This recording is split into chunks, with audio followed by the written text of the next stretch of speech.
Con animo colmo di preoccupazione seguo gli sviluppi della situazione in Venezuela.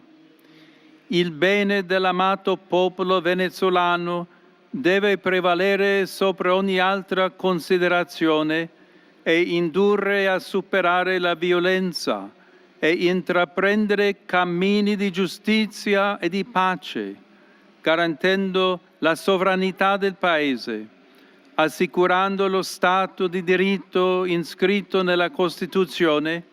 rispettando i diritti umani e civili di ognuno e di tutti,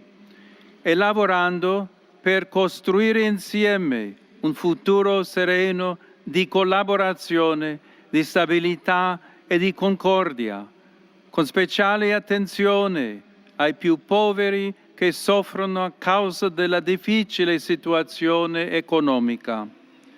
Per questo prego e vi invito a pregare, affidando la nostra preghiera all'intercessione della Madonna di Coromoto e dei santi José Gregorio Hernández e Sor Carmen Rendiles.